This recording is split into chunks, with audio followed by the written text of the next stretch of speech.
estão lembrados, o texto sagrado diz que eles foram no santuário, no lugar da adoração, e ofereceram, o texto sagrado diz, fogo estranho. E aí nós perguntamos o que é fogo estranho. Naquele contexto, literalmente falando, o fogo estranho, Deus acendia o fogo. Era algo sobrenatural.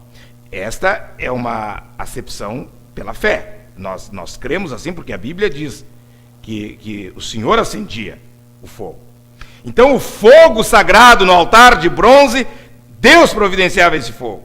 Mas tinha o fogo que os homens faziam. Eu não sei como que eles fizeram o fogo deles. O fato é que era um fogo artificial, era um fogo humano. E eles entraram num lugar que eles não podiam ter entrado. Ué, mas eles não eram sacerdotes? Sim, eles eram sacerdotes. E o sacerdote podia entrar no lugar santo. Mas eles entraram no Santo dos Santos. E ali só o sumo sacerdote poderia entrar, que era o pai deles, Arão.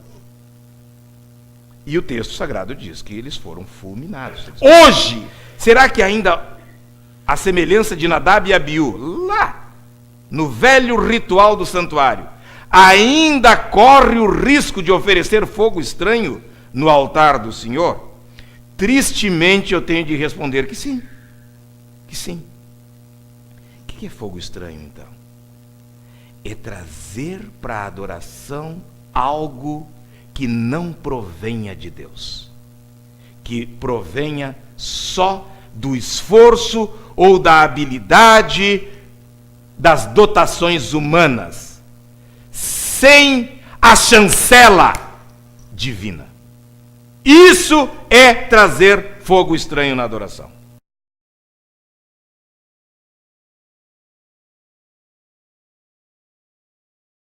Neste culto de adoração, nosso intuito é ter uma meditação sobre o fogo verdadeiro.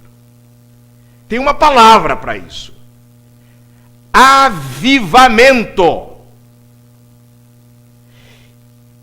Fogo verdadeiro, avivamento espiritual é necessidade de todas as igrejas que professam o nome de Cristo. Ouvi, Senhor, a tua palavra e temi.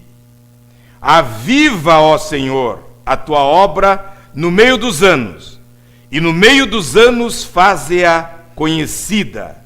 Na ira, lembra-te da misericórdia. Jesus, antes de partir, já ressurreto, antes de voltar para o Pai, os discípulos estavam tristes porque perderiam o seu mestre. Ficaram tristes quando ele foi para a cruz, quando ele foi para a sepultura, felizes quando ele ressurgiu. E agora Jesus diz que ele está por partir. E eles ficaram entristecidos com isso. E o Senhor Jesus, dentre as muitas palavras que ele falou, ele disse uma expressão que me impressiona, que está no Evangelho de João, capítulo 14, versos 16 a 18. E eu rogarei ao Pai, e ele vos dará outro Consolador, para que fique convosco para sempre. O Espírito da verdade, que o mundo não pode receber, porque não o vê, nem o conhece, mas vós o conheceis, porque habita convosco e estará em vós. Verso 18: não vos deixarei órfãos, voltarei para vós. Jesus disse: eu não vos deixarei órfãos, eu vos enviarei o Parácletos, eu vos enviarei o Consolador, eu vos enviarei o meu procurador. Esse o papel do Espírito Santo.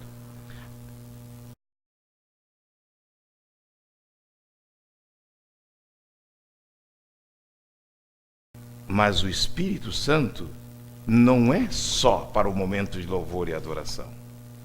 O Espírito Santo, um pastor famoso do início do século passado falou: eu tenho Jesus para a minha vida eterna, e eu preciso do Espírito Santo para a minha vida interna.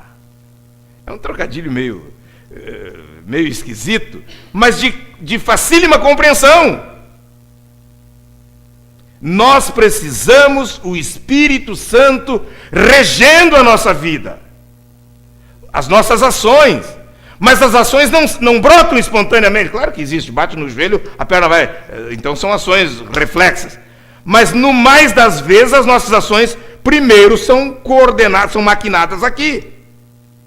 Então quando eu disse, eu preciso do Espírito Santo para reger as minhas ações, na verdade antes ainda eu preciso do Espírito Santo para reger as minhas emoções, os meus sentimentos, os meus pensamentos,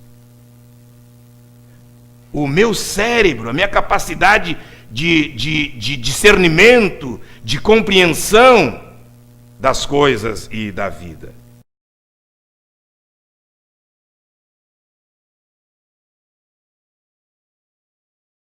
Irmãos, o avivamento põe a igreja em pé nos momentos de crise. Quando o profeta Abacuque fez esta oração que nós lemos em Abacuque 3:2, aviva, ó Senhor, a tua obra no meio dos anos. Isso foi uma oração, isso foi um pedido.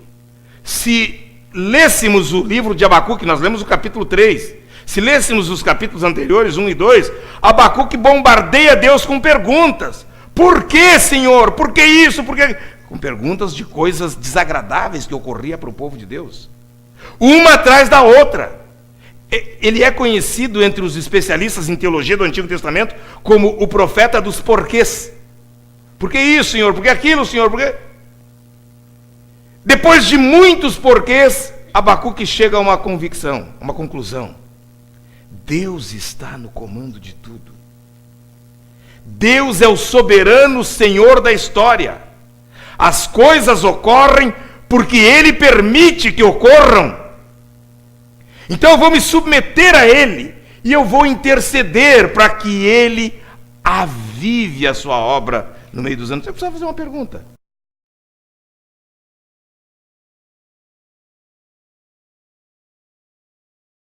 Eu vou responder primeiro o que não é avivamento. Avivamento não é um programa agendado pela igreja. Não pode ser uma obra da carne, uma obra da administração. Uma obra puramente intelectual, da racionalidade. Tem que ser obra sobrenatural. Tem que ser Deus agindo em nós. Reavivamento não é mudança doutrinária. Nós éramos uma igreja que adorava a Deus no domingo, agora nós descobrimos que é o sábado, então mudamos, a nossa doutrina não é mais dominical, é sabatista. Avivamento não é mudança doutrinária. Avivamento não é mudança litúrgica. Nós fazemos sempre oração em pé. Nós chegamos à conclusão que a oração mais devota a Deus é ajoelhado. Então, nossa liturgia, agora todas as orações vão ser ajoelhadas. Avivamento não é mudança litúrgica. Avivamento não é explosão de dons espirituais na igreja. Ao contrário do que apregoa o moderno pentecostalismo. Também, avivamento não é espiritualidade monástica. Eu vou me isolar do mundo, me isolar de todos, lá para o interiorzão, ser um ermitão, um eremita, sabe, aqueles que se chicoteavam, se penitenciavam, fazia correr sangue do corpo para sofrer sacrifício, para se aproximar de Deus. Não é isso que é avivamento.